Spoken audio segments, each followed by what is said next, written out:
एक बहुत ही समझदार और सफल इंसान ने कहा है कि आज की दुनिया में सबसे बड़ा रिस्क है रिस्क नहीं लेना, क्योंकि रिस्क नहीं लेना ही एकमात्र ऐसा तरीका है जिसमें फेल होना 100% तय है। इंसानी दिमाग और शरीर बहुत बड़े काम करने में सक्षम है, उसमें बहुत काबिलियत है। एक ऐसी आग है जिसको अगर वो मेहनत में बदल दे तो दुनिया में एक तूफान ला देगा। वहीं अगर वो इंसान किस्मत के अपने आप बदलने का वेट करता हुआ कोई कदम नहीं उठाता है तो उसके हालात कभी नहीं बदलेंगे, क्योंकि उसको डर है कि अगर उसने पूरे जी जान से मेहनत कर दी और मेहनत के बदले में अगर उसको कुछ नहीं मिला तो क्या फायदा मेहनत करने का। यानी कि वो रिस्क ही नहीं लेता। जैसा पैदा होता है उसी लेवल में उसकी बूढ़े होकर मौत भी हो जाती है। सोचो अगर इतिहास में रिस्क नहीं लिया जाता तो क्या हवाई जहाज बनाया जा सकता था? क्योंकि उसको बनाने वाला भी हाथ पर हाथ धर के बैठ सकता था कि यार इस काम में रिस्क है, अगर आसमान से जमीन पर गिर गया तो। सोचो अगर रिस्क नहीं लिया जाता तो क्या मानवता के इतिहास में कोई मानव चंद्रमा पर पहुंच सकता था? क्या सिकंदर और नेपोलियन की तरह महान शासक बना जा सकता था? क्या समुद्र में कई किलोमीटर दूर तक जाया जा सकता था? शिप बनाने वाला इंसान भी अपने घर पर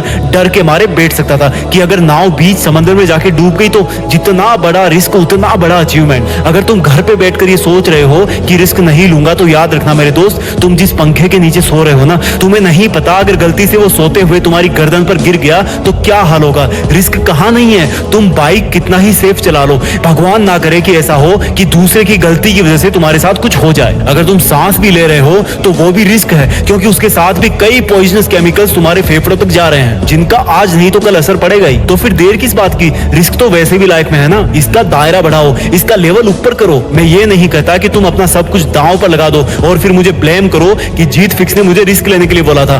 बट इतना याद रखना, दुनिया के बहुत बड़े बड़े काम रिस्क पर ही चल रहे हैं। दुनिया के कितने एरोप्लेन, ट्रेन, बाइक्स, हॉस्पिटल्स हमेशा रिस्क का सामना करते हैं। लेकिन रुक जाना और रिस्क ना लेना कोई सॉल्यूशन नहीं है, बल्कि अपने लिए एक रिस्क का लेवल तय करके उस पर अपनी मेहनत लुटा देना ही असली सफलता है। याद रखना, रिस्क लेने से तुम कुछ खो नहीं दोगे, बल्कि कम से कम तुम्हें सीखने को बहुत बड़ा लेसन मिलेगा और फिर वही लेसन तुम्हारी जिंदगी में बहुत हेल्प करेगा। फिर भी अगर मन ना करे रिस्क लेने का तो याद रखना एक फौजी को और कंपेयर करना अपने रिस्क को एक फौजी के रिस्क से। क्या तुम्हारा रिस्क इतना बड़ा है कि तुम अपनी जान गंवा दोगे? नहीं ना, तो उठो और रिस्क लो, तुम्हारी जीत फिक्स है। जय हिंद, वंदे मातरम।